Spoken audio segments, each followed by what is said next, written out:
It's like a pizza crunch without the batter. It's like the wood juice without the water. You'll never get the knickers off her. What a fucking chance. Premeditated batter. Premeditated batter. Last day in Partick, Gardner Street. Really, eh? Gardner Street, shut up. Gardner Street. Did you pick that for a reason? Correct. Oh, really, eh? No, just before. The missus Just the picked chances. it. Correct. That's a nice spot in Partick, man. It's good. I like Partick. It's funny. I much prefer Partick to Highland. My mum and dad stayed in the corner in Broomhill, or bought me in the Clarence Drive. We moved there when I was 17 for Summerson. But so I used to think Highland was quite cool because there's some nice plate spots at Highland, but it's very, very sterile. Highland, whereas actually see Partick. There's a wee bit rough and tumble still about Partick. There's a bit of character to Partick, isn't Much more, because there's students, people who lived in Partick their whole life, because there's a lot more social housing in Partick, and you've got people a bit more upwardly mobile. So it's actually a good mix. I drink like the Smiddy, because it's £3.10 or sorry £3.15. Put prices up for a pint of Coors Light. Coors Light tastes like water, but it's actually it's a cracking pub. And then you've got the tenement bar next door. They've always got music on, and me and my girlfriend, she's from South England, man, and she fucking loves Partick, loves it. She's like, it's just get much, feels a bit more like a place you would get in London, whereas you got Highland Top, it's very residential. It's a bit more, a bit more sterile. A bit more stale. I can imagine. I had a cousin, he was for Govan. He was a drug addict and that, but he stayed in Partick, and he said that he sells. So it was like, he's like, it's just a different way of life here. Then when you kind of go to places like Partick, I like it because it's still got that kind of scheminess to it, but it's got a bit of colour to it as well. It has. I think one of the things with Partick, and you look at what these areas used to be, like my dad worked in the shipyards, so he tells you stories of a different Partick when it was just heaving, bustling, because obviously you start off it's now called a Bag of Nails, but it used to be called the Partick Tavern. Right. You started off there, right down. I mean, as far as it was just bustling pubs, because obviously it serviced all the welders and the shipyard workers and all that sort of stuff. And so Partick still got a wee bit of that there. Whereas you look at Govan, you look at all these areas that were left behind. Where they just went, let's just rip all the industry, let's rip all the jobs out of here, and then you're left with what you've got. And we don't have the same investment as you get in England, particularly in London, I'm referring to. So the regeneration might take 25, 30 years, whereas the regeneration in London in an area can happen within 5 years. That's why. Really? Is that the difference? It's that quickly. There's areas in London where, when I lived down there, I had friends. There's an area called Queen's Park, for example, and I can only talk about the areas that I know. It's an area called Queen's Park, there's Kensal Rise, there's Notting Hill, right? So Notting Hill's like mega posh. Notting Hill in the 70s though was as rough as toast, right? Is it, it's a huge Afro-Caribbean community in Notting Hill. There always has been. That's why the Notting Hill Carnival. Do you want me to move it up? Sorry, there you go. We'll start again. Sorry, I didn't interrupt you there. No, that's fine. I best do that. You better do it. Just shout me out. So there's a huge Afro-Caribbean population in Notting Hill. There always has been. That's why the Notting Hill Carnival is the biggest celebration festival of its kind there. And in the 1970s, it was because it was very rough and it wasn't a desirable place to live. It was very cheap, so you got a load of like actors and artists and really creative people all living there together, and it became a really vibrant bohemian place. But you look at Notting Hill now, yeah, 750 grand for like a basement flat, 1 bedroom, for example. Fucking hell. So what happens is then Notting Hill becomes too expensive, and then people start moving out the area. So for example, they move out to say Kensal Rise, they move out to Queen's Park, then the area immediately next to it. Queen's Park now is extortionate, and so the regeneration happens so quick, but because there's just continual investment there. So if you think about the financial markets, they were deregulated under the Thatcher era. That's where she took all the basics, like moving stuff around the board. All the heavy industry left the north of England, Scotland. So shipbuilding, coal mines, heavy manufacturing, all got ripped out, and we moved to a service-based industry, deregulated the market, City of London. All of a sudden, that's where you got this huge influx of investment. So now if people want to That's why it's so valuable to be able to live, if you can have a property in London, near London, and then it's, okay, well, where can you commute from to London? So one of the most expensive areas in the UK to live is Reading. Reading is a 20-minute train. You can get I think you can get the fast train in half an hour from Reading to London. That's why Birmingham's really valuable, because obviously you can get the train from Birmingham to London, I don't know, in less than 90 minutes. And then that's why they're doing the HS2 project. High-speed rail link to Birmingham. You can get there in about an hour. So with a high-speed rail link, for example, if imagine they connected Glasgow to London, instead of doing 4.5 hours, you could do it 2 hours. All of a sudden you could commute to London, to be extreme, but you could, it's only 2 hours. 2 hours in the train, 2 hours back. Well, I could be taking at home a London wage, but staying in a Glasgow house. You're right. So that's why they don't want it. That's why they scrapped HS2 to Leeds. Why give an area economic prosperity? We'll just stick to what's good. I suppose, because I never really looked into that HS2 and that kind of stuff, man, and I'd always heard them talk about it and the shit ton of money it was getting spent and that kind of thing as well. Do you think it's today with population as well? Because obviously the population size in comparison to Scotland is fucking massive. It's a massive difference. I don't know. I think probably I think we'd maybe spoken briefly ages ago about what we were kind of wanting to. You can tell me what you want to talk about, right? Aye. But these are the sorts of things that people should be angry about. So I think what happens is we tend to go, I'm not into politics, right? And then you tend to sort of maybe pigeonhole somebody that is into politics, saying, yeah, fucking politics, not that, man. My girlfriend hates politics because it's depressing. She went, I'm not interested in reading the news because it really just depresses me. But politics is for us. It's your money. You know, so when we were fighting amongst ourselves about the potholes that are not getting fixed, or you still get red ash football pitches, you know, instead of 4G, the winds can't, you know, all that comes from the money that we pay, and people are stealing it.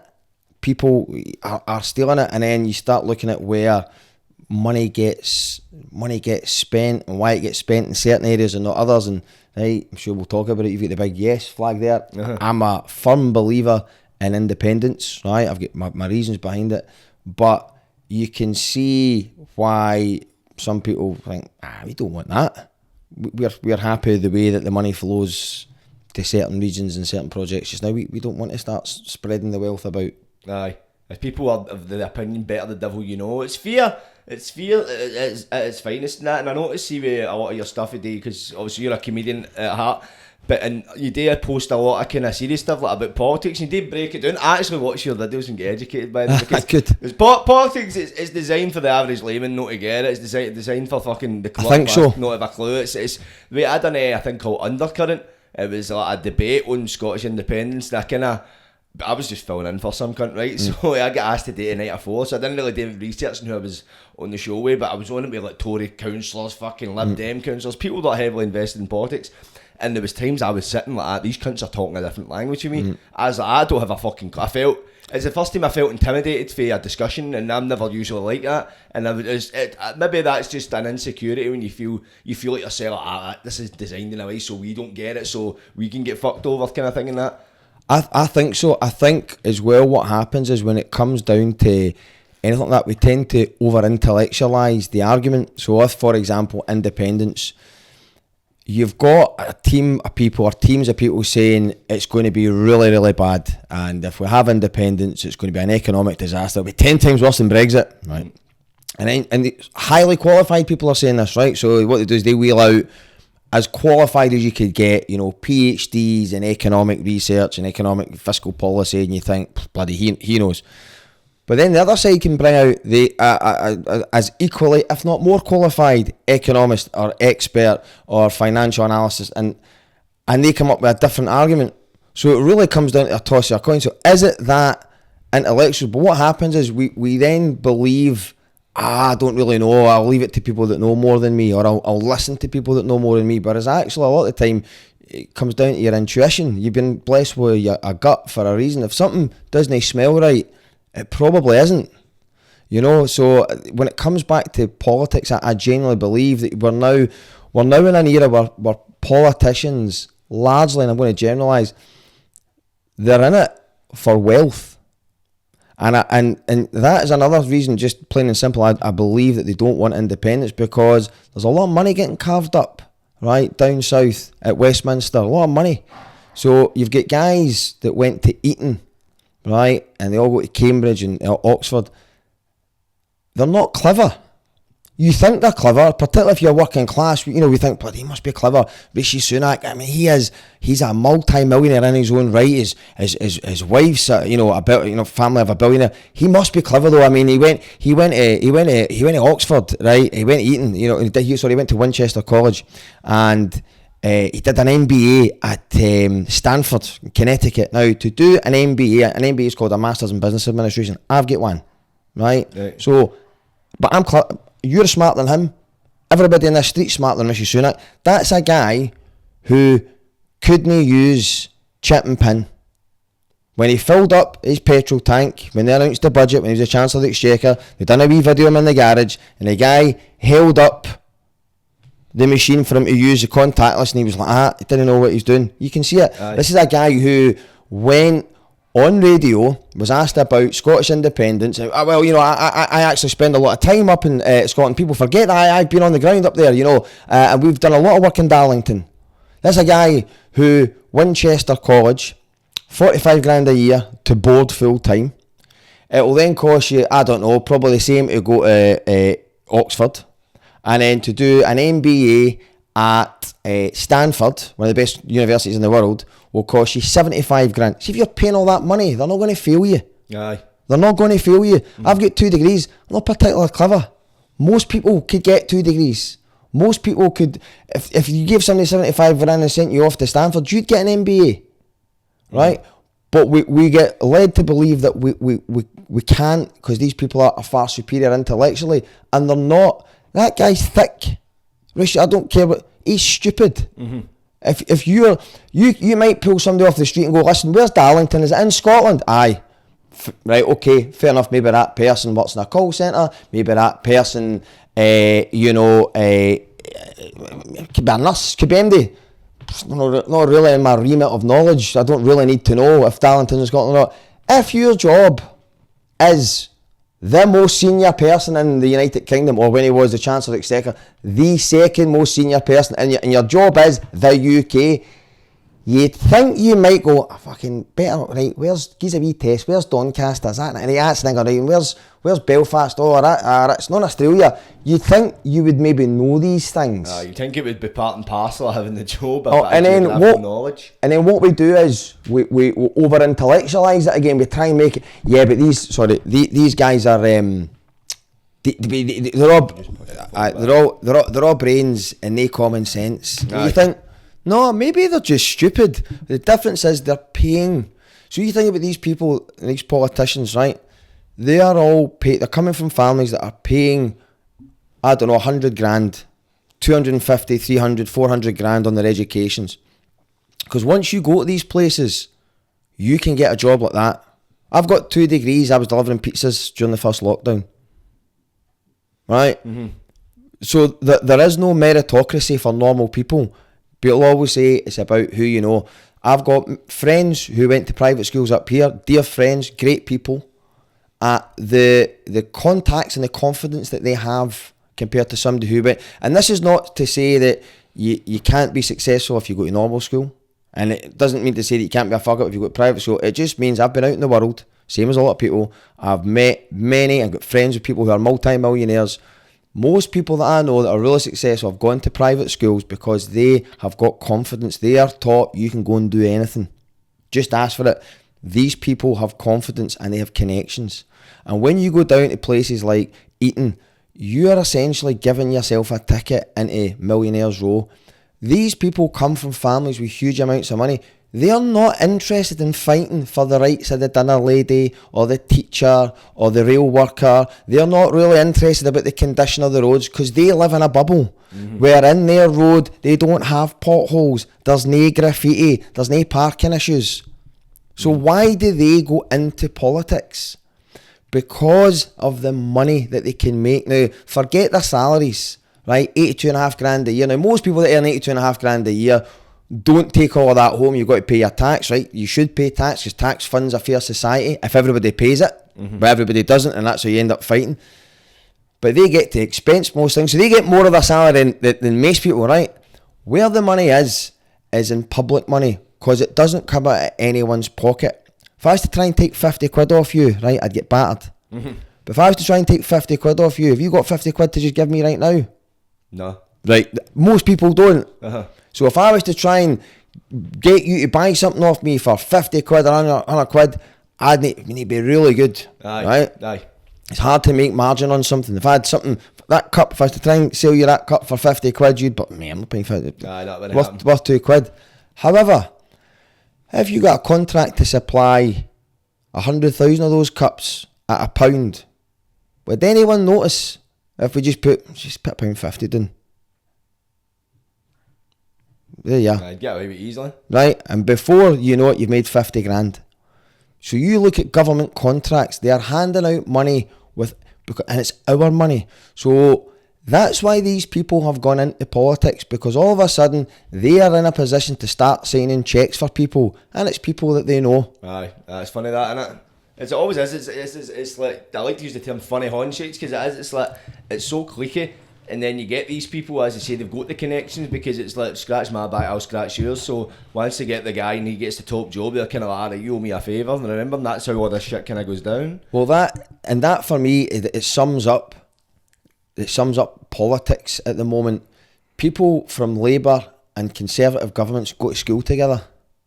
And by the way, that's fine. See, if I had kids and you were faced with a choice, listen, let your son or daughter go out in the world and make it on their own, but they could fail, they could end up with nothing, they could end up with something. That's why typically, if you're from a working class background, your parents encourage you to play it safe.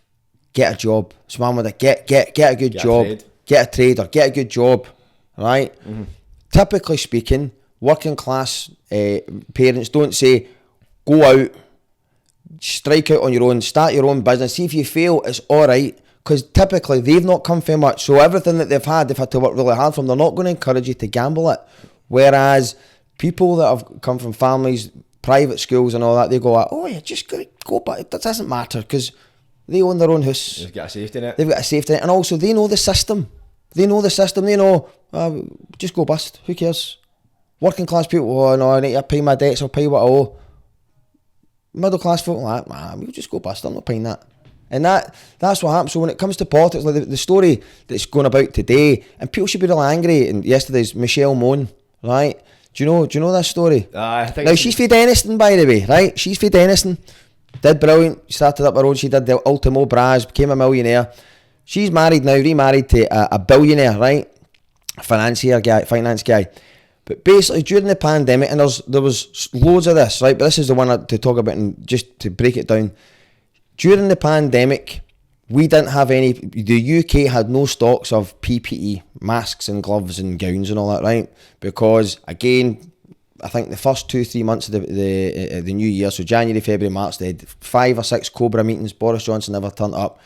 They knew this was happening, the news was happening in China, so we shipped over a load of PPE over to China. We don't need that now, mate, just you take that. Mm-hmm.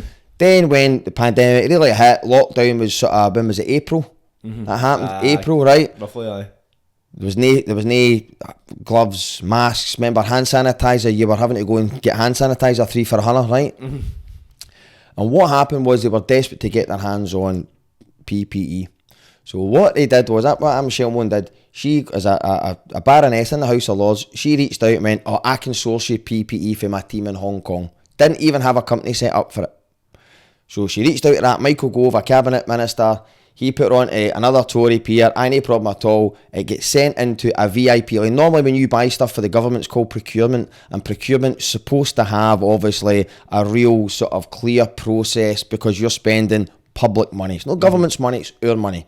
So instead of going through a proper procurement process, putting it out to, tender, 3 quotes, but just listen, we need, it's an emergency. So they're saying, this is an emergency. So what we'll do, because it could save lives, rather than do 3 quotes and do all the checks, we'll just use a VIP lane for people that we know and we trust. So she get banged right into a VIP lane for this, right? And they got a contract from the government for £210 million. Just think about that for a wee second. 210 million for surgical gowns and face masks, right?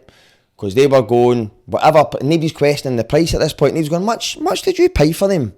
Because remember, it's not coming out of your pocket. it's not 50 quid to you, but it's not coming out my pocket.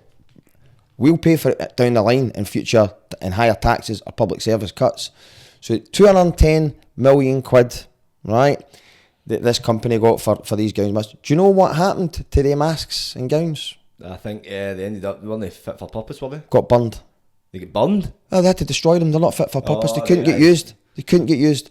Now, do you know how much profit they made for that? 69 million quid. So, to the outside, she'll look, they are clever, they people. No, really. They went on Alibaba.com or on Amazon.com, placed an order, say it was 40 million, they went, it's 210 million for all that, guys. 69 million quid in profit. And then he's funneled it offshore. So nobody in the UK, trickle down economics is, if they'll spend it and it'll come back. No, it goes to an offshore trust. And the Guardian have traced it all, that 29 million quid get paid into a trust that only her and her kids are a beneficiary of. Right, I see. So now, it's tax-free, this trust? Tax-free. Now, there was 4 occasions she's denied any involvement. Nothing to do with me. I've got nothing to do with this company. Then they says, no, I just made the introduction. Then they says, no, I don't financially benefit from it. And then boof, it's the lawyers or this story's nonsense. Now, think about that. Think about how many people that happened with. That happened with hundreds of people. There was a guy, Matt Hancock, the guy that the landlord of his local pub.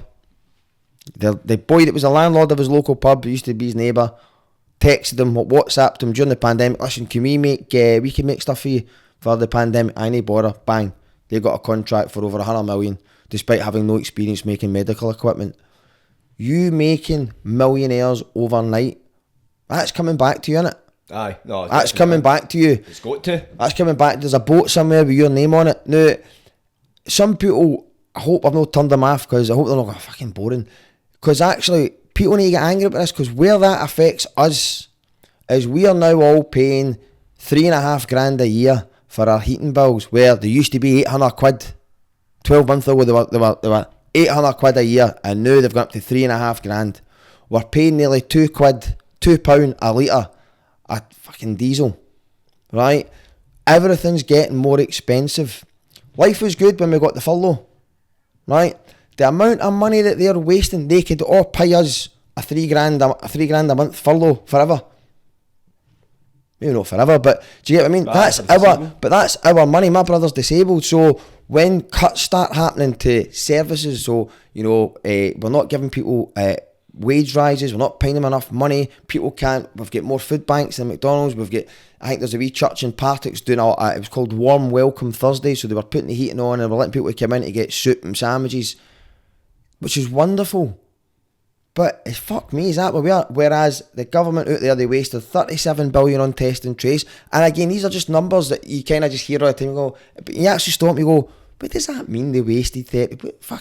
How can you spend 37 billion on what is essentially a call centre operation to go, have you been at the pub today, mate? Aye, 2 people have got COVID. Where are you? £37 billion, somebody put that down on as a cost. Because people would see, as you say, people get bogged in by the numbers. I don't think people would actually grasp. There's no 37 million's a lot, 37 billion's like 37,000 million. A billion's 1,000, so 37,000 million on test and trace. Now, I drove here for Partick through to Govan, right? I used to work in Govan. My dad worked in the shipyard, so I've got a lot. I used to play for Harmony Row. So I've got a lot of love for Govan. I've got a lot of love for Glasgow. Fuck me. What would 37 million do in Govan? Just if somebody, if they just put 37, if they just put 37 million in it now, straight away. So when we're fighting all the time, saying the fucking council are sending out more parking wardens or more fucking bus lanes to generate more income, what if we just fucking stop gaining money to these criminals? And this is what people need to get angry at. There's 37 billion in test and trace. They wasted, I think it was certainly billions in PPE deals that were unusable PPE. By the way, see all that money that Michelle Moan's been paid, right? Oh, working class hero for Denison. She stole for us. They're keeping that. Aye. Does that work for you? If you do a job and it's shite, I'm just keeping the money for that. No, you go to jail. Get my money back. You definitely go to jail. Pay that back to the... So, that's politics. For me, that is politics, and it's like that. The Matt Hancock thing, I done a couple of videos on TikTok. And some people are like, he seems alright.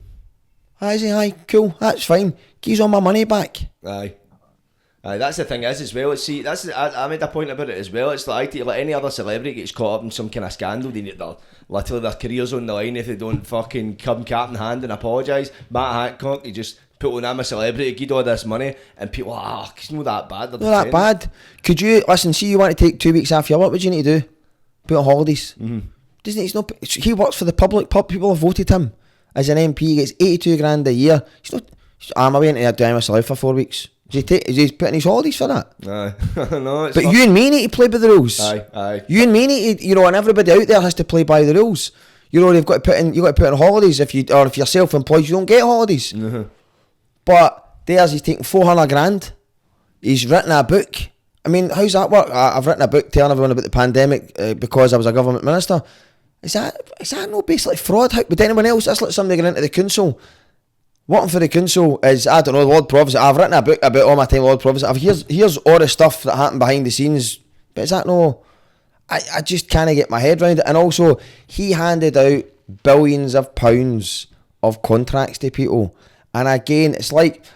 Because I'd looked at the TikTok thing and I was just looking back at stuff on YouTube and I was astounded, man. I don't know if you remember, they were doing those food parcels for vulnerable families. Aye. Right. Social and it was, bite, that kind of thing? No, it was a government thing. It was a bit like basically it was for I think basically it was the vote to extend free meals for kids during the school holidays. So, people that were getting free school dinners, so poor and vulnerable families, their kids could get free school dinners. But when obviously the schools were closed, they're like, well, these kids might not actually get anything to eat. Matt Hancock, by the way, voted against extending that, as did a lot of the Tories. They voted against extending that free school meals, whilst they get subsidised dinners in the House of Commons, right? Steak and chips for £9 in the centre of London. Aye, that's duck insanity. I've seen it like duck tartar and that shit, and it's like £2.50. £2.50. So Matt Hancock was on. I remember watching it. They came up with these basically food parcels for the kids, right? And it's to feed them a family for a week. And it had like a loaf of bread, a couple of bananas, a couple of satsumas, tin of beans. It was like real basic stuff, and there were 4 bottles of water in it.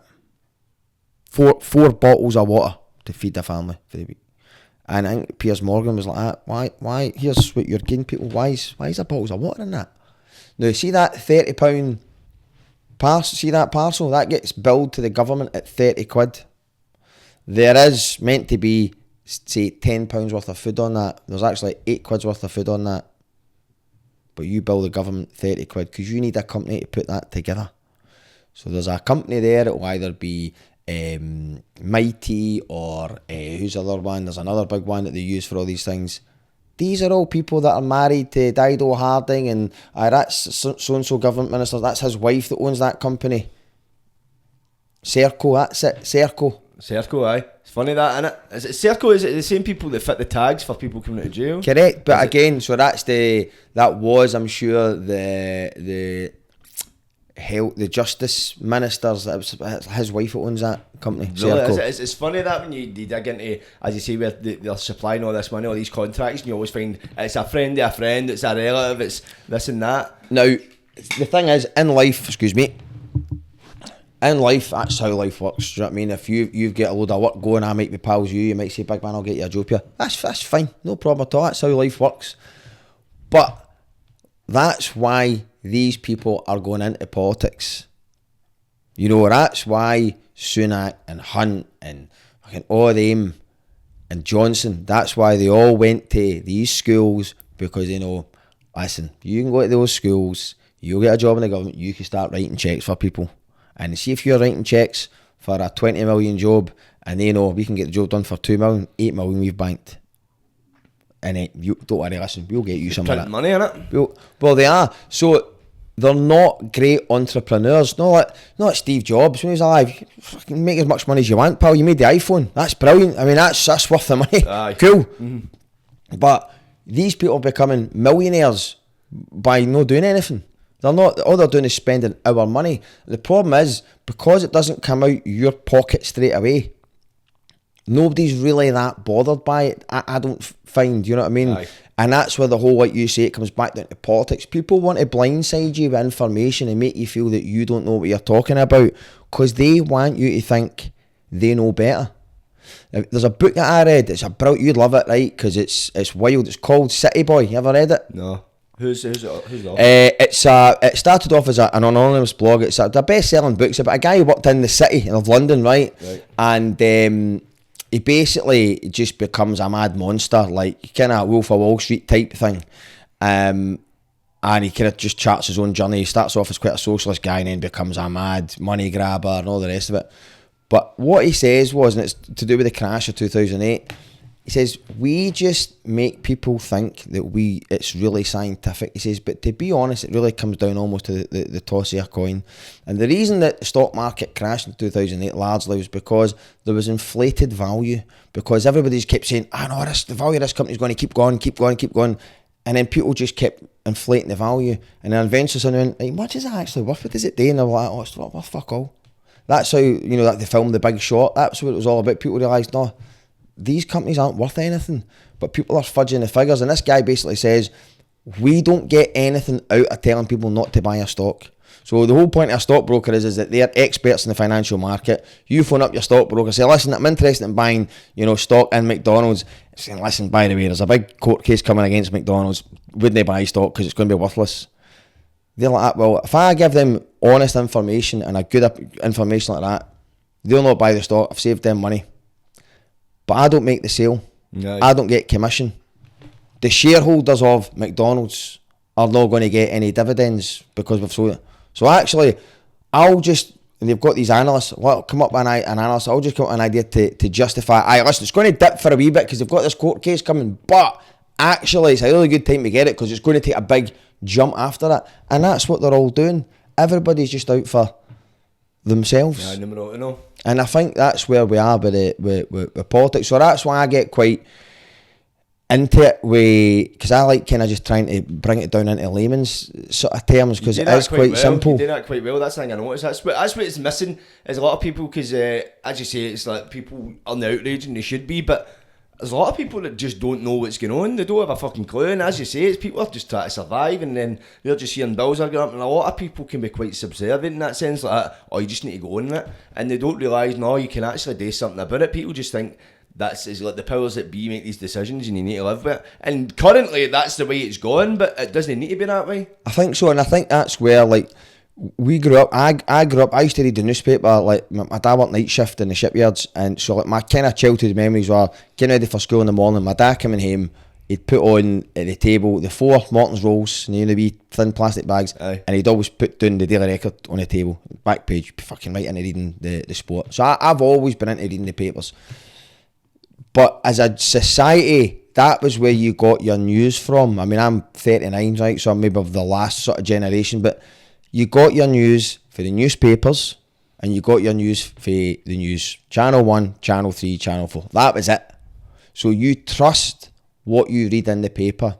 And it's only now you start to sort of pick behind it and you go, right, who owns the newspapers? Right, Rupert Murdoch Group. What does he own? Owns the Sun. What else does he own? Right, owns loads of publications. Owns Sky. So Sky News and all that, right? And then you think, right, okay, who owns the Daily Mail? Who owns the London Evening Standard? Lebedev, who Boris Johnson gave a peerage, so he's now in the House of the House of Lords, despite being a former KGB spy and all that, right? So you think, what vested interest do they have of spinning it the way that it is, or spinning it the way that suits them? So, for example, Michelle Mone, right? Just to go back to what that story, it's a big story yesterday and today. It was not on the front page of the Sun yesterday. It was not on the front page of the Daily Mail. It was not on the front page of the Telegraph. It was not on the front page of the Express. It was not on the front page of the Eye or the Metro. Front page of the Guardian. I mean, you think about that. It was not front page there. It's just, it's not worth it as a story. For fucking pat chat. Because there's too many that's your pals. So you're right that what happens is you're seeing now with the independence movement, you are seeing real concerted efforts to talk down independence. Every day there's a story attacking the Scottish Government, the failures of the Scottish Government, and it's important.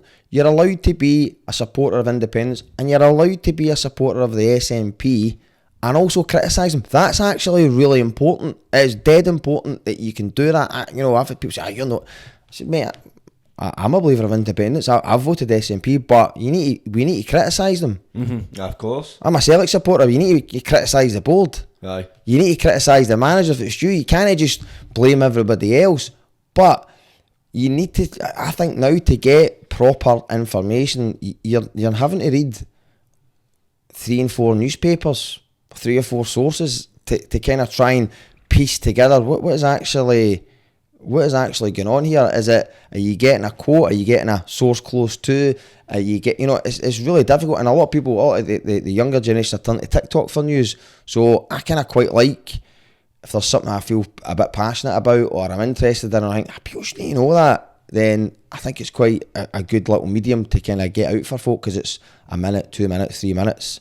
Because like you say, the idea for a lot of people, reading all the mad papers and all that. Nobody's going out to buy 4 papers, as you say. People are buying like the Sun because it can be entertaining to read. It's like you sit and you read it, and it's a lot of shite, but it's like goes back to, you ever seen Training Day? Yes. Denzel Washington, he's sitting in the cafe, he's like 90% bullshit but entertaining. People know on some level that's just horse shit, but it's an entertaining read. They just want it for something. I'm at the point now that I can't read the Sun. I just read it and my brain just shuts off. I'm like, fuck this. I think it's important though to, like, sorry for kicking that there. I read obviously just all your papers online, but every morning I read the Scottish Sun, the Daily Record, the Guardian. I'll sometimes look at that Byline Times or whatever, BBC News, because it's important just to kind of go, it's quite interesting what they're leading with today. Aye. Do you know what I mean? Right. Like, I think I did a TikTok recently, and it was the Bank of England said, we are going to be, the UK, in the worst recession of all time, of over 100 years. The worst recession. The front page of the Scottish Sun was, we are skint. Picture of John Swinney. Scotland, we're skint. And there was about 4 stories talking about how real cost of living crisis, worst recession for over 100 years. This Sun, the same publication but circulated in England, had no front page like that and had no stories like that. I did a TikTok, and the Sun's about the most, or it was certainly the most widely circulated newspaper in the United Kingdom. So if you're just getting hit with that message all the time, that's how you control people. And again, it's not about, like big alien conspiracy. It's actually just about, well, who owns the Sun? What interest do they have in Scotland becoming independent?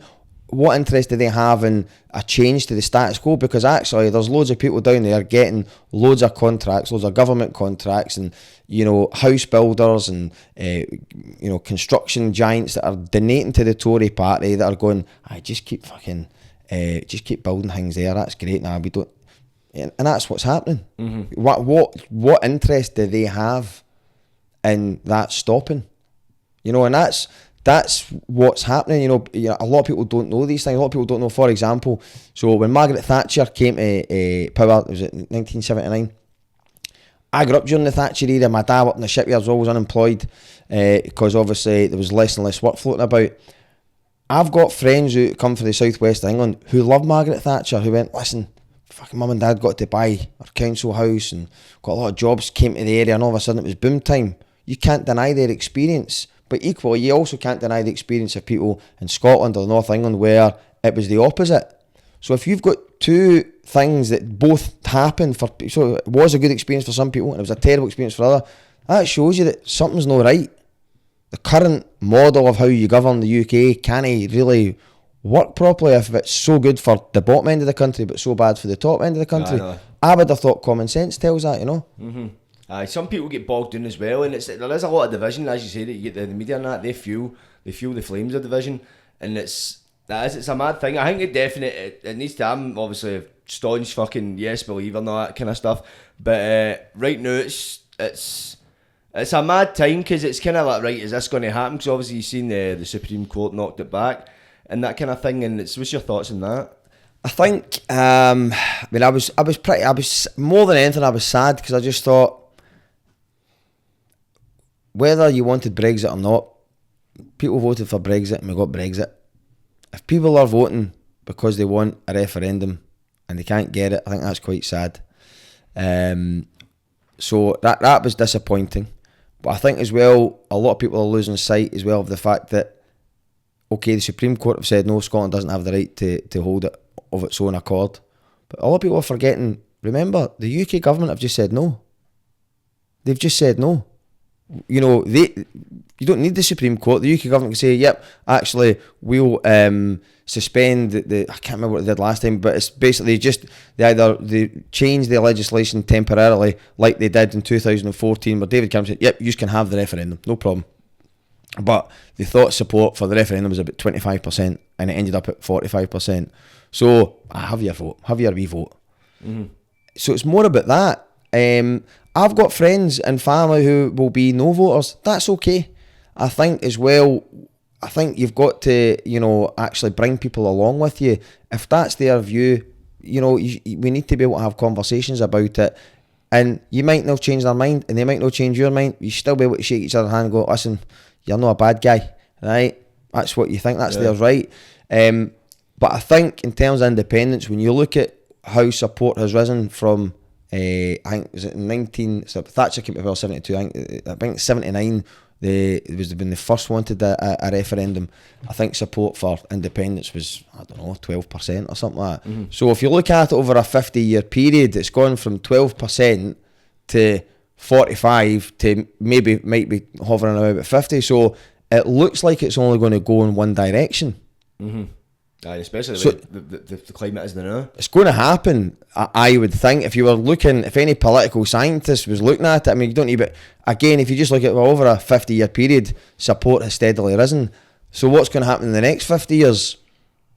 If you were a betting man, you'd say, well, it's probably going to keep going, innit? Aye. You know, but again, that's an argument that has been over-intellectualised and is getting made about things that people feel are not qualified to comment on. And actually it's not. It's a dead simple argument. People start going, but yes, but what about this, and what about the JARS figures, and what about the deficit, and what about this?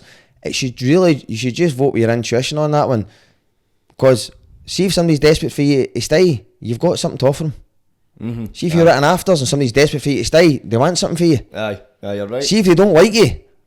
See if they don't, he's done, man. He goes, hi guys, I'm just going to leave now. See you later, mate. I'll phone you a taxi. Oh, exactly. They'd let you go. They'd let you have it. Do you know what I mean? If you're like that, no, he may have more baby. No, just stay. Can't go the new, mate. Aye. It's, you know, so if somebody's saying you can't make it on your own and you're losing us money, if we were on a family business and you're losing money, the Scottish, losing money. Yeah, I'm going to go. I'm going to chuck it. I'm going to leave. Go out on my own. You'd be like, brilliant, mate. Cheers. See you later. Why do you want? So that's what I mean, and I think that's where a lot of politicians are missing a trick, in that nobody's addressing the people. Everyone's kind of hammering it onto the SNP and Nicola Sturgeon and the people of Scotland don't want another divisive referendum. Well, forget her.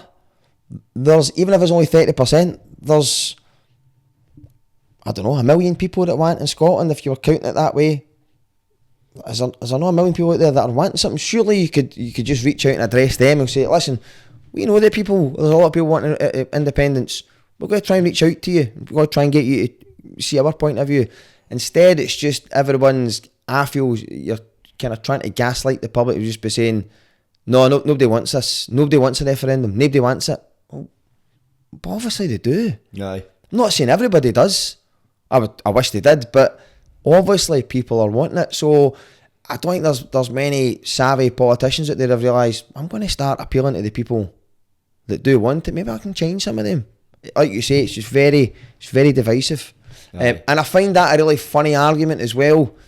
The big argument is it's not the time for another divisive referendum. Scotland does not need any more division. Scotland's the most divisive place in the country, man, the place on this planet. You know what I mean? Most people, where are you? You wanna name? What's your surname, son? All right, okay. Divisions everywhere. I think let's see the yes and the no. That's became the new Celtic Rangers.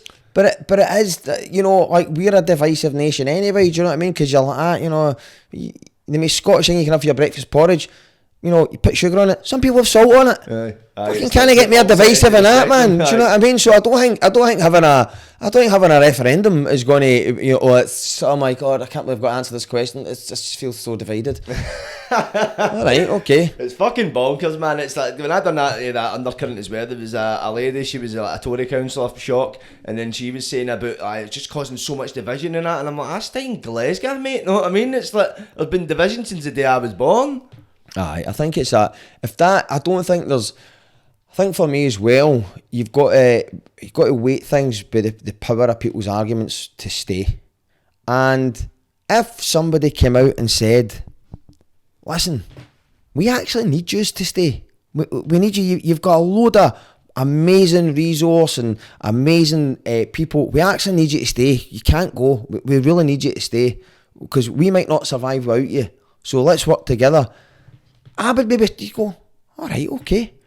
But it's this weird argument that doesn't make sense. You can't go because you wouldn't make it on your own. Nah, honestly, you would really struggle. You can't go. You know what I mean? So like, all right, but do you want? But you're valued, but you couldn't make it on your own, right? Okay. And I think there's a gene in Scottish people that they'll just eventually just go, I'm just going to vote to fuck it. I'm just going to vote. I'm going to vote to spite you. And I think Scottish people more than anyone have that in them. So I think, you know, when people are told no, human nature is, well, I want that now. So I think we're going to get to a stage, you get that many people telling you can't do it. I think people that are undecided are just going to go, fuck it. I'm just, because it's an emotional thing. And people don't vote with their heads, you vote with your heart.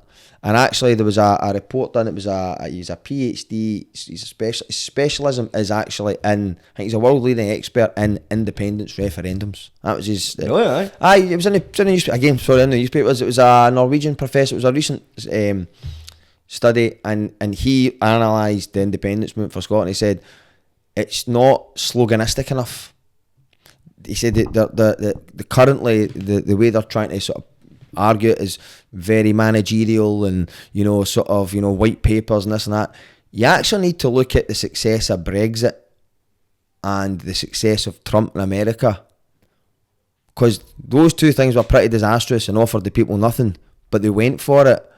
So they had a slogan, you know, they captured the hearts and minds, didn't they? You know, so Trump was make America great again, right? And Brexit was, you know, listen, take back control.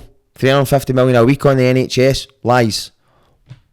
But it did the job. Aye. Whereas I think they've probably been a bit too honest about it, trying to answer all the arguments, as opposed to, listen, I don't know what currency we're going to use. It doesn't really matter. The country's not going to go bust. They're not going to send a couple of bailiffs up to Scotland and start ripping up turf flat. Guys, that's you. You're bankrupt now, so just we'll take the curtains. Can't do that. A country can't go bust. A country can't go bust. The UK government cannot go bust. So if Scotland became independent, had its own autonomous government, how could that go bust? How could it possibly go bankrupt? Can he? And it's not. People think that's too simple an argument. There must be. There's not. There's no more to it than that. The Bank of England works for the government. The Bank of England prints money. Where do you think all the money came for furlough? They printed that money, they created that money on a balance sheet, and then they print a load of money and then they stick it into high street banks. That's how they do it. So as long as you're not doing a load of international trade, because that's fine, that money, that's how you stimulate the economy. So they're talking just now austerity to combat inflation. Doesn't make sense. And again, I'm not an expert, but it's a simple argument. Inflation happens normally when there are too few goods knocking about and there's too much money, so the price gets punted up. So the Bank of England's response to reduce inflation is to increase interest rates and put your mortgage cost up, to take money out of society, to start bringing demand back down. Because they think, well, people stop spending money, they'll stop borrowing on tick, they'll stop going and getting finance. But there's a really good economist to follow on Twitter. He does all these very simple arguments, but people don't have savings. But the problem is if you're an economist at the Bank of England, what school did you go to? Probably Eton. Mm-hmm. What uni did you go to? Probably Oxford. So have you got money? Aye, probably for a dodgy contract. So you think, oh yes, well, we've got savings. Oh, just you can get cheap food down at the Lidl. Yeah, yes, well, pasta, 20 pence. Just, well, these people don't know how to cook. That's why you've got Tory ministers and MPs coming out and saying people don't know how to cook properly. That's why they're skint. These people don't go to the shops themselves. Aye. So that's how the government have created money. And there's another thing. We are going to pay the taxpayer £137 billion in interest over the next 5 years to banks. Did you know that? No. So the UK government is now going to have to pay the banks 140 billion, round it up, in interest over the next 5 years. Because what happens is when you create money, right, you basically write an IOU to the Bank of England saying, listen, we want to put this amount of money into the economy, right? So you create this money and then you go and print it up and they then deposit that money into like banks, right? So that they've then got money to pass out for mortgages and loans and all these sorts of things. And what happens is obviously they earn interest off of that money, right? And obviously the Bank of England base rate was 1%. Now it's been up to 3.5% and it's predicted to go to 5%. So these banks who have done nothing to earn the money, they've not gone out and got new customers, they've not done, they've not got investment into the bank. They've just been, listen, the government's created more money, we need it to go somewhere, we need to stick it in your banks, cool. They were getting 1%, now they're getting 3.5% on billions of pounds sitting in their banks. So the government's got to, it's called quantitative easing, the government's got to pay them interest. Now, any government could just turn and say, guys, this isn't really, you've not really earned that money, so we're not going to pay it. No, of course the government's going to pay them that interest. Why? Why have they removed the cap on bankers' bonuses? No, it's just to help their pals, isn't it? It's a swindle. That is. But again, I'm really sorry, I hope I've not bored anyone. But this is our money. And these are all the things that we could all have electric car charging stations, we'd all have subsidised electric. We could do all these things if we wanted to. Aye. Right? The money's definitely there. Windfall tax on oil and gas companies. Right, so we're all paying now $3,500 for our heating. On average. $3,500. Is your wages going up to $3,500? No. Right. Is your wages going up by an hour quid an hour to cover the fuel that's got? So we're now all paying a lot more out. We're going to be left with less money, and all this money is sloshing about down there. And the energy companies are making £700 million profits. How's that fair? So the windfall tax, do you know they're going to do what? They've not paid a single penny in windfall taxes, any of the Shell, BP, Exxon, none. And what the government were planning on doing is they're going to introduce a windfall tax on renewable electricity. They're going to tax them. How does that make sense? Nah, it doesn't at all. See, I don't really understand all the ins and outs of it, and I think that's what a lot of people struggle. So that's what happens, and then you just go, oh, fuck it, man. Because it is depressing, and you end up... You're totally right, and that's but it's good talking about it, because it's good to see somebody like yourself coming on this podcast and talk about that, because it does break it down for people, because there's a lot of stuff you're saying, I'm like, I already know it's fucked anyway, I'm not aware of that, but see actually going, how it's fucked, because it's the specifics of it, the specifics, because it's, people just go, it happens, and they blame all these other circumstances because they're listening and going like that. No, because people don't want to accept they're getting fucked there. They don't want to accept they're getting robbed. Nobody does, because it makes you feel stupid, and it makes you feel like, well, what can I do about it? And it's that thing, you fight with that many other things in your life, you end up going, oh, fucking just get on with it. So I understand where that comes from. You go, I understand my girlfriend goes, going to stop talking to me about this stuff. It's depressing me. Because nobody wants to go, oh, fucking hell, I just want to go on in my life and come home and live an alright life, and then you hear this is going on. But I mean, again, it's just another daft example, right?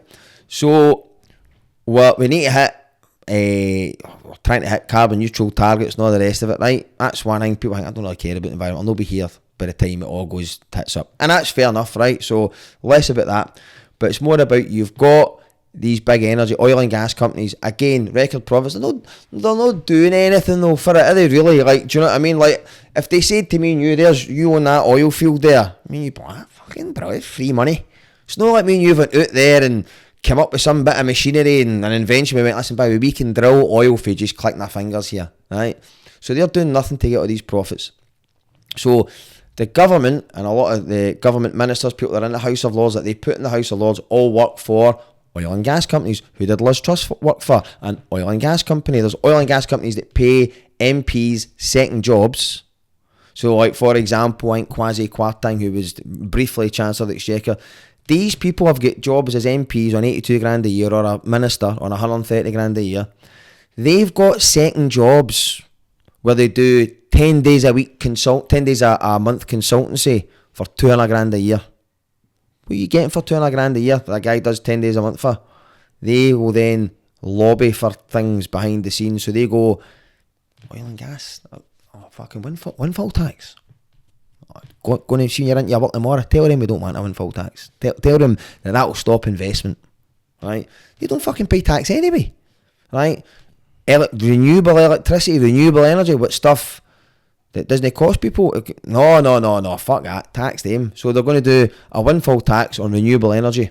Here's another thing. Solar panels, right? We've spent a bit of time in Europe recently, and anywhere you drive in Portugal, Spain, you will see fields and fields and fields filled with solar panels. You think, it's fucking brilliant that, right? Because it's, cheap electricity. Do you know that the government grades all agricultural land, so all fields, right, are graded 1 to 5, right? So grades 1, 2, I think is it 1, 2 and 3 are agricultural, so it's suitable for growing stuff and all that, right? And I think 4 and 5 must be hills and fucking stuff that's rocky and kind of shitty land. Yeah.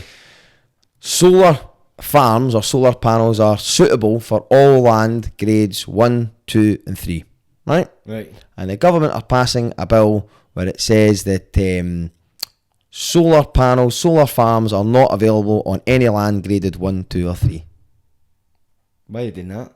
Because they don't want people, because they said well, we're doing that, so we need to save that for like food production and agricultural purposes. What they're really saying is, we don't want cunts having renewable energy. We don't want fucking solar farms because we're all making a fortune with Scottish Power and EDF. Fuck that. Aye. Some guys get a farm full of a solar farm that's punting cheap electricity. Fuck that, man. Aye, you're right, man. It boils your fucking blood when you... Sorry, I've ruined your day here, man. No, you've no at all, mate. The country was already fucked, mate. It's like, but see when actually Brexit doing it, it's like, now I'm understanding the kind of the logic behind it, because we all know, and it's like, it's the hard thing. See when you talk to these fucking arseholes, these fuckwits, and you say the country's fucking like, how? Explain it. Tell me how it's fucking you don't, it is, but see to go like that and break it down then cunts, because I'm one of the people, I know, I'm aware, maybe I should do a bit more research than a day, but as I say, I'm bogged in with a lot of stuff, and I'm no great at retaining information. Shouldn't be but this is where we come, it's not really your job in it as a person, because you're meant to put your trust in people that you elect, people that govern you, to kind of have your best interests at heart. And again, like, we've just come back, we were in Portugal for a while there and spent a bit of time in Europe this summer, and what's dead clear to you is everyone's lifestyle is better in Europe. And the way people are, it's fucked in Spain, it's fucked. I'm generalising here, but, and I studied this when I did my masters, right, because it's about geographical differences. In America and in the United Kingdom, the culture is live to work. You live just so you can go to your work each day, right? Whereas in Europe, for example, it is work to live, right? So we were in France, couldn't get a taxi on a Sunday. This wee tourist place we're in, the guy's like, we don't work on a Sunday. Portugal, a lot of restaurants, they're closed. And they're closed on a Sunday because they're like that. Oh no, we have dinner with our family on a Sunday. Do you know what I mean? Whereas in the UK, it's like, no, we'll fucking Deliveroo, Just Eats, midnight, I'll get somebody out there, right? Amazon, we'll get people. You think about this, Jeff Bezos, the richest man in the world. Why are you paying the people that work at Amazon £9 an hour? Why are people camping in tents outside Amazon? Because it's the only way they can make money. You know that? That's what people do when they go and work, do warehouse shifts in Amazon over in Dunfermline for the week. They go, fucking hell, by the time I get home and back each day, I'm actually better camping in the car park around the corner and then just doing my 4 on or whatever it is. All these big companies, they're now, that's what we've got, the gig economy now, where you see the Amazon van drivers. I was going to go and do the Amazon, I've done in training or it, I just ended up going back and work for somebody else. it's a hard shift. Aye. But why can you not pay them a salary and holidays and these guys at 9 o'clock at night still delivering parcels? People hated that. Is it Hermes, right? You know, the parcels. And I understand why you get angry at the delivery drivers. But when you're not getting paid properly, when you're getting paid, the way you make your wages is, I think it's £1 a parcel there. You're like, man, I'm not making any money by the time I get round this year. Fuck, there's a window. I'm just going to lob it through there because I'm that desperate for money. If you pay everyone the right money, they'll take their time, they'll double back for you, they'll, listen, no problem at all, I've left it there. You're not going to do that. And that's when you see our country, it's so clear to me, is knackered in that regard, because we are all fighting against one another. Why should nurses earn that amount of money? Why should train drivers earn that amount of money? Why do teachers need that amount of money? Why don't we just all pay each other the right? Why don't everybody just get the right money to start with? But what happens is you start fighting. People, I remember we were into John Lewis, I think, you know, during the bin strikes. Aye. And we went in and we were just killing time, and my missus was looking at mad expensive sunglasses. £400, but won't put them back. We were talking to the girl that worked the counter, and she was lovely. She's a lovely girl. And we were talking about she went, the state of the town, it's terrible. And I went, it is terrible, but that's what happens when refuse workers go on strike. It's designed for that purpose, right? She went, I know, I mean some of them are getting paid more than me, right? And you could see where the anger would come from, because you think, oh, bloody hell, they get more than me. And it's like, right, okay, should we pay that? If we paid them less than you, would you be happy? That's not how equity works, actually. But what we're turning in on ourselves, as opposed to going, why don't we just pay everybody more? And not get angry at people for getting paid more, you know what I mean? And actually think, maybe we all deserve a bit. We all certainly deserve better. Whether you're yes or no, left or right, we all deserve better. And people who vote Conservative, whatever, they should be angry about all the money that's getting wasted, because it's their money too. You know what I mean? If we stopped all the tax evasion, then all of a sudden, cool, we've got plenty of money in this economy. We wouldn't be struggling the way we are now. You can get appointments at NHS, listen, you can get in, you've been in the same day, you'll get your operation done in 2 months, no problem at all. There's no angst. But when you're left with not a lot, that's when people start turning on one another. Fighting over the scraps. Well, that's it, and I think that's where, again, I've got a big thing for Michelle Monaghan, but for Denniston, right, working class and all that, and she used to be into the Labour, now she'll be a Tory. It's all about when you start making money, you start going, and it's easy to have principles when you're skint. So I don't have money, so it's easy for me to give it the old, fair society. Give me a 200 million contract for the government, I'd like to think I would do the right thing. But then you start going, why should I pay more tax than somebody else?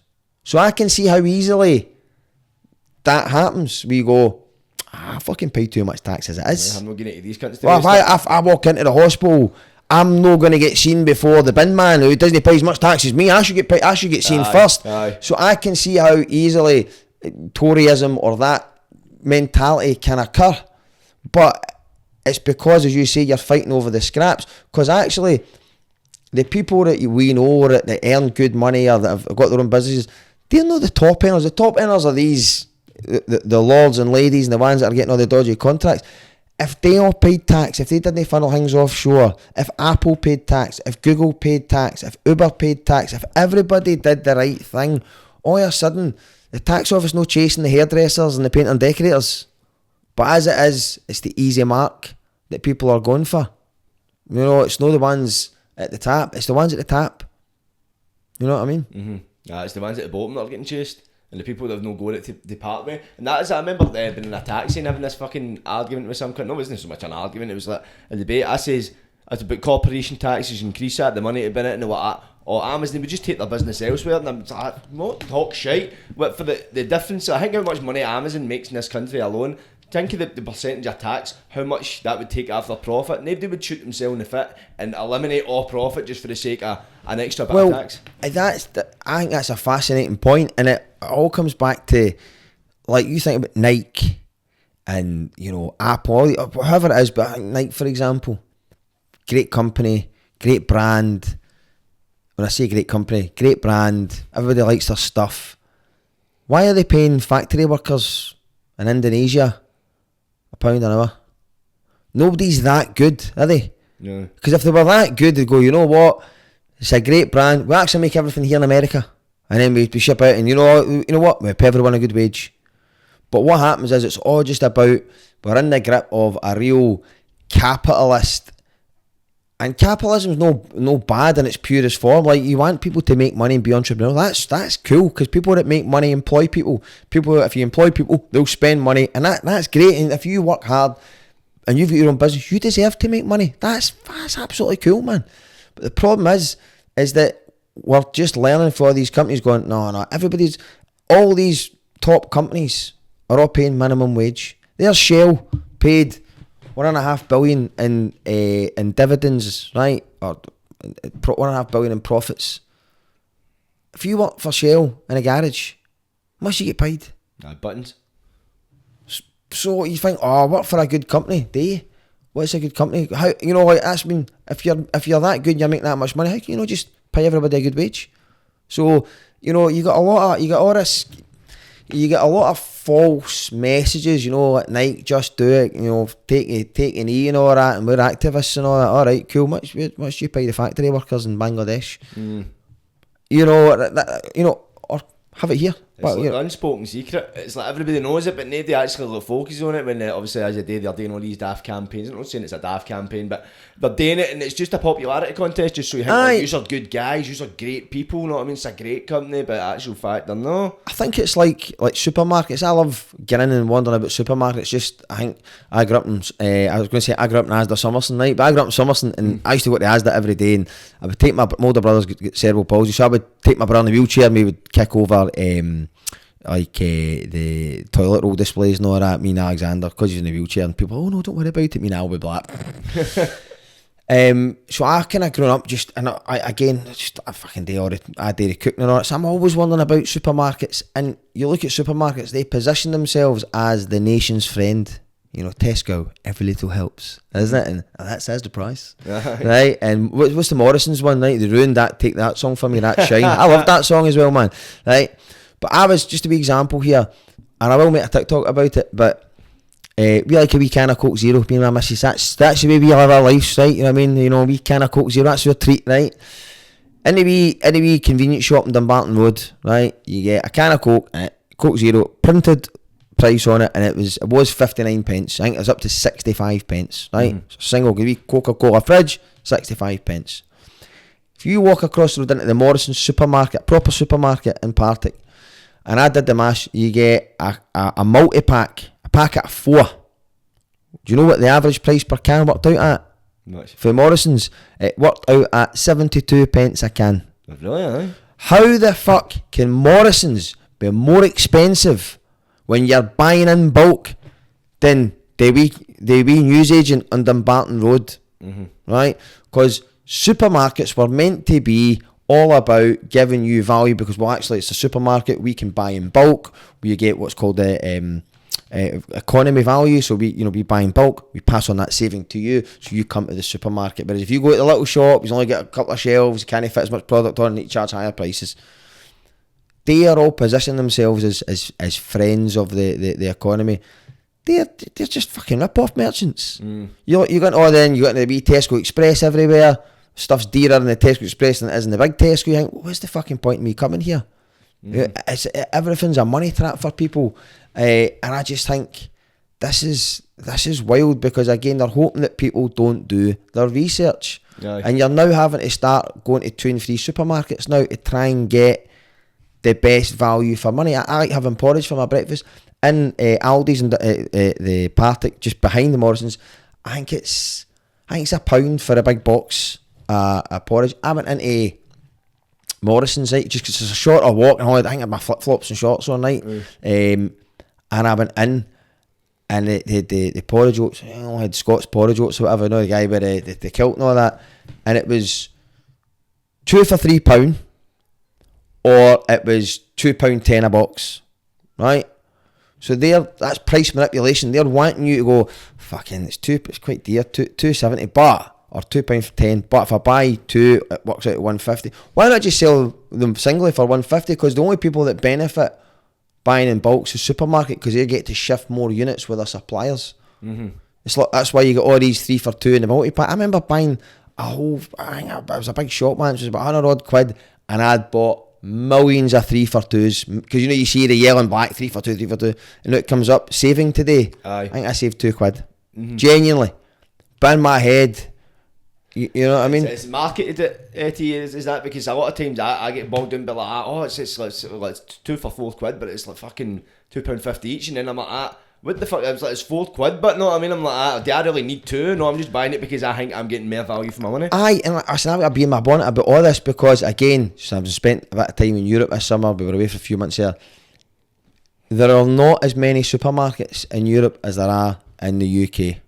Right, I mean, you've got a couple of you have the big sort of supermarkets. That's it. You don't get wee mini Sainsbury's, mini Tesco's. You don't get all that, because people, for example, go and buy their bread fresh each day. There's less of a reliance on a big supermarket, and then what that means is they're less reliant on what's called a just-in-time delivery system. So during the pandemic, we nearly ran out of food because these big supermarkets, Tesco, Morrison's, Asda's, they have obliterated a lot of the farmers' livelihoods. They've obliterated so we don't produce a lot of food anymore, because they go, fuck, we can get that in for abroad, and then we don't need big warehouses anymore, because actually you've now got refrigerated trucks, so we can actually import food from Europe, fly it in onto the trucks, and get it delivered right into the back of Tesco and onto the shelves. But obviously during COVID, that couldn't happen, and all of a sudden we were fucking running out of stuff. And that's why we were obviously running out of PP, because we don't fucking make anything anymore, because the big supermarkets go, we don't use that slaughterhouse.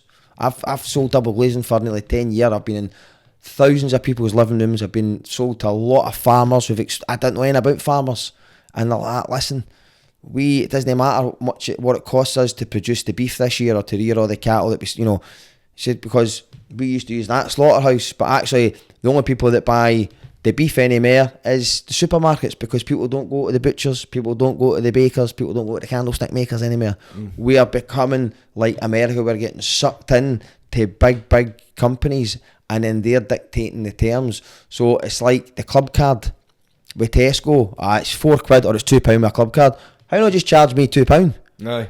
Do you know what I mean? And like all these sorts of things, some people are like, I don't give a fuck, but eventually what's happening is you're not getting value for money, and people's money is now worth a lot less. So you're now going to start looking, wait a minute, I'm fucking not just going to spend the way I used to spend, you know what I mean, not into the wee Tesco Express anymore.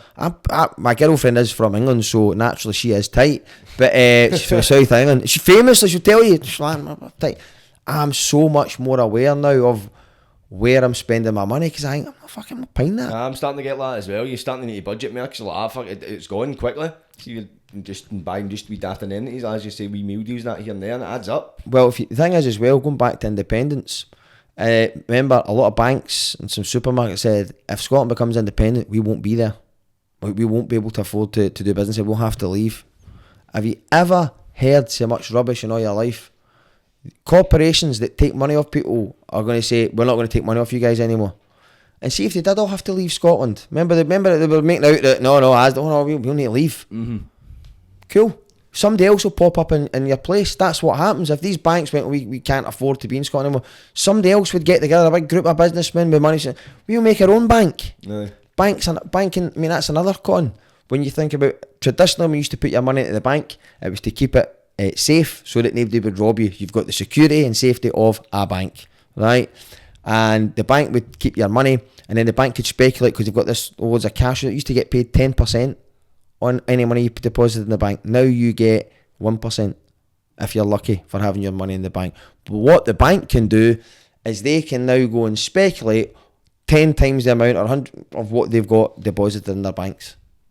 So they're making money off your money. Actually, the banks went and lost all money. So, and then we build them out again. Again, taxpayers' money. So at what point do we get any of that money back? We just pay for it all the time. And that's what I mean. Governments cannot go bust. You know what I mean? They cannot go bust, because who do they owe it to? Themselves. So how could Scotland go bust? But again, I think it's kind of big picture thinking. It all comes back all comes back around, it all ties itself in. Why would you want, even just say that level of corruption gets handed up to Scotland, why would you want to hand that amount of money to another government to do all the same and hand it? Because I've got no doubt in my mind that if Scotland became independent, there would be loads and loads of government money sloshing about, and all the pals of punters in the government would get handed all their contracts. That's why it's important to have a strong electoral competition. That's why you need to have lots of different parties and lots of different opinions, because you don't want anyone to be in for any length of time, because what happens, familiarity breeds contempt. If people are in for a long amount of time, they go, yeah, there's fucking money in here for us, we don't want MD you in. And that is why Labour and the Conservatives do not want MD else involved, because they're like, I'm not giving up any of my money for them. That's exactly it. And plus as well, see right now, it's like, if it was Scotland was to get independent, you would see it arise a lot more political parties, and you'd have a lot more freedom to vote. Because right now, like, in Scotland, it just seems to be, it's like everybody's mostly voting for SNP, but it doesn't matter a fucking Westminster, because, no, I mean, it's either going to be Labour or Tory, and it's that's it. And it's a sad thing, because actually I grew up, knowing how important it was to vote Labour for a wee guy, because I remember somebody up in Somerson tried to put up a Conservative thing when they get chased, right? Really? Aye, and it was just like we all knew, like we all really wanted to support SNP, but you're like, no, we need to support. I mean, that's what I mean. You knew how we were 8, 9 and 10, and you knew how important it was to vote Labour, even though you couldn't vote. You're damn, I'll vote Labour. And Labour gave Scotland devolution. I really, I want a strong Scottish Labour. It's important, but like you say, unfortunately at the moment, there's not much choice for anyone. If they want independence, it's the SNP or Greens or fucking all the lunatics at Alba, right? That's it. What's the alternative? If Labour went, listen, there's no independence on the table, but we'll go back into the EU. We'll go back into the EU. And again, like, I don't think a lot of people understood really what Brexit was about. And I say that as somebody, right, to sound like a wanker, I've got 2 degrees, I'm fairly intelligent. I didn't really understand the EU. I got asked to write a paper on it, and it was only I had to write this paper on it, I was like, fucking hell, it's the most sophisticated market in the world, and we are going to fucking leave this. That's mental. And I don't think a lot of people really understood what it meant. I don't think a lot of people understood when, rather than having, if you want to do a deal with France, Spain, Italy, Germany, you need to figure out what's the law in France. Well, in France you need to wrap, if you're, just say you're selling socks, well in France if you sell socks, you need to wrap them in a pink plastic bag, and if you sell Germany socks with your own sock manufacturer, Germany want them in a cardboard box, and if you're selling socks to Spain, they want them wrapped in cotton. Well, fucking hell, these different orders.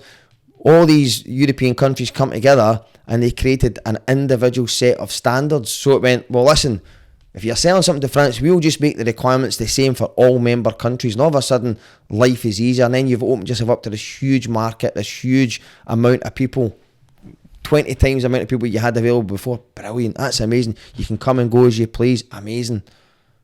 And we voted to leave that. We fucking voted to leave that. That blows my mind. But we voted to believe it because it wasn't a vote of people's heads. It was a vote of people's hearts. They ramped up immigration, the NHS, take back control, and people fell for it. And I don't blame those people. I'm annoyed at them. You can't. But they fell for it. The newspapers and the politicians came up with the slogans, and they were like, yeah, there's too much. Get rid of all the immigrants and all that. Take back control. Oh, fucking, that's right. Fucking take back control. That's fucking it. Yeah. All right. Okay. How's that working out for you? No. I don't know anybody that's benefited. I've never heard again, any success stories. They're not. Nobody's wanting to. This has been a disaster, and this is the bit that's very depressing, because I think a lot of people will be voting SNP thinking they could be doing a lot better. I'm not particularly enamoured with them, but who else is there? Because Labour are saying, we're not going back in. No, Brexit means Brexit. We need to live with it now. How? Fucking hell! Why do we need to live with it? Let's go back in. Mm-hmm. Do you know what I mean? Like, I don't think people realise, you'd already punters at the airports that had been living in Benidorm, because like, yeah, I can just stay here and get my pension and all that, and then they were all getting fucking interviewed at the airport and all that. We didn't know. Mm-hmm. They're not off for the South England. I don't know why I'm doing it all. They didn't know. Bring them. All them people, bring them back. Aye. That's the thing as well. People didn't understand the ramifications, and see talk about that in the Trump campaign, because there was a good documentary and it was about Cambridge Analytica, and it targeted a lot of people that was on the fence with fucking, as a part of the campaign, they would target them with fucking Facebook. Yeah, that's right. and shit like that. And that's fucking basically election fixing, and that's fucking that's wrong. it. And then what they did as well, they renamed some of the Twitter accounts. So it was called Fact Check UK. It was basically the Tory. I think it was. Now I might have the specifics wrong, but the overarching thing is correct. They changed their social media profile to Fact Check UK, so that when they were giving out information, that's what think tanks are. So people are like, oh, the Institute for Fiscal Policy says that Scottish independence would be a disaster, and you go, oh, Institute of Fiscal Policy, fuck me, that sounds official. What's the Institute of Fiscal Policy? Well, it's a group of businessmen or business people that have, that could be Tory donors that have put money in, and they are producing all these reports. Fucking hell. So it's really difficult for somebody to get all their information from the right source. Because you believe it, you just take it at face value, and you would, as you say. And then if you've got a newspaper pumping that out, and you think, well, it must be true, because it's the classic. But listen, there's 6 papers that are all saying it, and you're like, I know, but he owns 3 newspapers and that, and he was at a lordship, and he was at his house, and you're like, fucking hell. And then it's like you say, it fries your brain. You go, oh, I'm not interested. I just want to go on what I'm getting on with, and I definitely understand where that comes from. Aye, it's brutal. It's a brutal time, man, but we just need more people woken up to it, and I hope, see, obviously, I didn't even think we were going to end up in this part of the conversation, but I'm glad, because it's interesting, man. People need to know, and I've got the yes leg. I want to fucking back it up with some facts, know what I mean? And you're a guy who can do it, because you come from a working class background, so you come from Summerston, and it's the fact you've done business degree, that's what I'm curious about. It's like, so you coming for that background, and I think, like, my sister's an orthodontist, so again, like, she's done really well. She went to a normal school and stuff like that, and she worked very hard, and she became a dentist, became an orthodontist. My mum went to uni when she was 45 years old and became a school teacher at 51. My mum's from India. My mum came over here when she was 10. Yeah. My dad worked in the shipyards. My older brother's got cerebral palsy. So I can't speak for everyone. I can only speak for my own circumstances. I feel like I've got a reasonable background where I think I can see a few different perspectives. It's just a few different walks of life. But listen, that doesn't make, at the end of the day, my vote will only count as one. So I think, like you say, people try and position themselves as experts, right? And like, you should always listen to me, I'm definitely not saying that. I think, like you say, it's actually just, could you break it down to make people a bit more interested? And I think one of the problems is, like you say, you don't hear enough one, working class voices. 2, I think everybody gets caught up in it. You even see it down in Westminster. My right honourable friend here will tell me, you know what I'm saying? Shut up, you're a fucking crook. You know what I mean? Like, I don't care if I'm going to get kicked out, because what happens is, once you start getting your 82 grand a year salary, maybe you get a bit comfortable down there. Aye. And you know what? You're all asking. I'm going to ask my question. Is are we in I was really disappointed. I saw a clip, and it was all the SNP MPs down in Westminster, all having their PMQs, having their questions with the Prime Minister, and they all just went up and they all said, can the right honourable gentleman tell me, is this a union of equals, or is it? And they're all fucking jeering, and the other ones are cheering, and then they ask the same question 4 times, and you feel like saying, boys, is this it? Is this the tactic here? Is that it? Is that? So I'm critical of that now. Is that because you two used to? Are they all wanting their wee bit on the telly? I don't know. They're all, I didn't see any of them angry. I didn't see any of them. Now that doesn't. Maybe they are angry. Maybe they're just better at. Maybe they're better at speaking than me. Maybe they're just. But none of them seemed angry, and it all becomes a bit performative and all that. And it's all about, oh well, catch you for a cup of tea afterwards. That's important, that you can still speak to one another. It's important because people with different views, you should still respect them. And I actually think the only chance you've got, if you're looking for independence, you need to try and bring people along with you. If people are into no, or they're not into it, give them space for it, man, and just, cool, listen, no problem at all. I respect your right to think differently, and get a conversation with them. You might be able to turn one person. That's the only way you're going to get it, is if you can. But if you just go, you're a fucking bam, what the fuck do you see too much of that? You're fucking mad. People are too dismissive. People are too dismissive. It's cool. So and I say to people on a TikTok all the time, if you support, no, that's cool. Still come on the live, you still chat, you still burn about it. I don't mind that. Do you know what I mean? I just think I've got my own views. They're based on this. You've got your views are based on that. Cool. You can only do what you think is right for you. That's the whole basis of politics. Do what you think is right for you and your family, largely. That's your main thing. And you've got to sort of take it for there. So no, I thanks for having me on. It's been brilliant. Sorry for talking so much. And no, that's the idea. I'd rather you spoke than me speaking too much. You know what I mean? But it's a very interesting topic, and with somebody yourself, no many people might know. Obviously, people that know you, but no many people might know. Obviously, you've got a very interesting life, because obviously you come from Summerston. You say, I didn't know you done the business degrees as well. I did my first degree I done at Strathclyde Uni. I did a degree in economics and politics, and then I did my masters about 15 years later. I had to pay for that myself. Pay for that myself. 12.5 grand. Fucking hell, man. What it cost to do it. Must have been passionate about it. No, I wish I'd bought a Rolex, because you know what? Really, aye. Well, if I'd had the Rolex, it'd be worth 25 grand, and I'd still have it. Instead, the only value of having an MBA is to say, oh, I've got one. So it's not really served you in life? Well, you never know. It might do. I'm looking. You never know, because like I was. I need to show off in a minute, because I've been unemployed a couple of times in my life, and it gives you an insight. So when I worked as a TV producer, when I was, or assistant producer, when I was 21 to 26, worked for a company called Satanta doing the football. I was a producer and an assistant producer, and you didn't need a degree to work in television. You learned on the job. So I remember thinking by that stage, I wish I'd not bothered going to uni. What a waste of 4 years of my life. I wish I'd have just pitched up at Scottish Television, got a job as a T-boy or a runner, right? And I'd have been making programmes at 21. And I went down to London, I became a presenter. I used to present on the shopping channels. Did that from when I was sort of 27 to 29. I went to the Philippines to play football for a very brief spell. They found out I was completely rubbish, so I did not last long. And I came back to London and I was unemployed. And I remember applying for a load of jobs, and they're like, oh, minimum honours degree or masters. And I was like, I've not got an honours degree or a masters. I just did a basic degree, right? Over 4 years, because instead of 3, because I get kicked out of 2 classes. And I remember thinking, fucking hell, I wish I had gone to fucking uni longer now. So the first part of my life, part of my career, I wished I hadn't gone to uni. The second part of my career, I wished I had.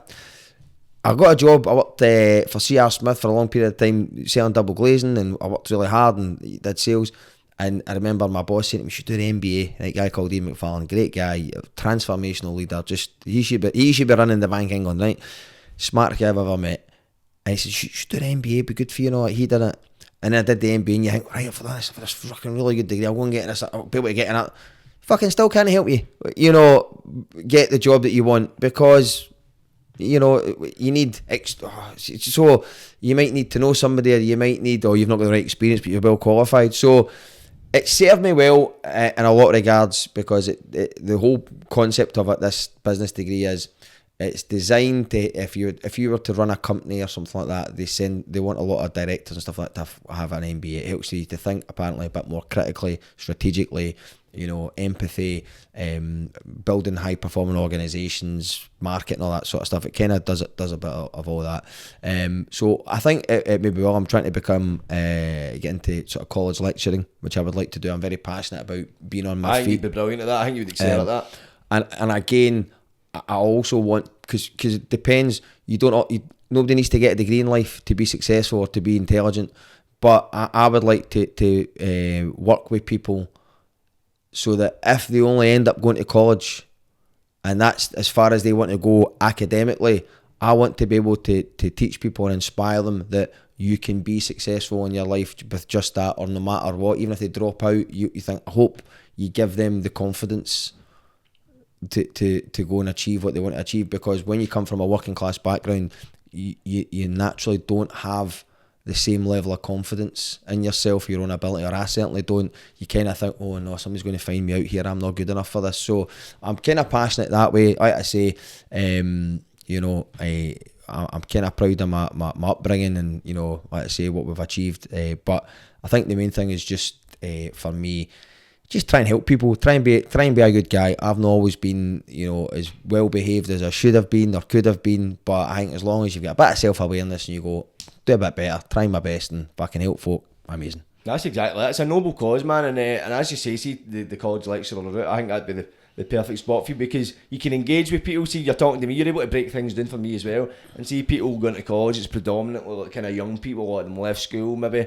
You do get some people in the kind of older age group, but it's usually that's a smaller percentage, but they're the kind of people, they're still no such naive to the world, but they're still learning, and see to meet somebody, because I think most college lecturers will just get bogged down, right, this is what you're here to learn, that I'm here to collect a wage and that. I'm not saying that about all of them, but you can imagine you probably fit into I that. went to college myself when I was 16 instead of doing a 6 year, and it changed my life, because all of a sudden, you know, I was mixing with guys that were 19 and 25 and had all their pals, and I was like, oh my god, this is brilliant, you know what I mean? Whereas, you know, when you're at school, it's a different sort of environment, and all your pals, and you're kind of running a bit, you know, daft. So hopefully, but thanks for having me on, and I would be delighted to come back on again. I would definitely want to get you back, because the conversation we just had, I did not expect it to go that direction. Loved it, amazing. No, it was great. I'm really glad you sat and broke it down and sat and went into it for you, because I love learning about what I understand the state of politics in this country, but to have somebody break it down into the why, and I hope for the viewers able to connect with it as well. Hopefully. But I've got a shitload of questions for you, but I will keep it for part 2. Do you want to keep it for part 2? Is that alright? No, because I just seen you, because obviously you need to go. I'm doing a gig tonight, so I am a comedian, apparently. He's a comedian, by the way, just in case you don't know. So yes, I'm doing other solids, but I'm doing Glee tonight in Glasgow. Brilliant. So I'm doing Glee tonight, and I need to go home now and take the dogs out. We're dog sitting now.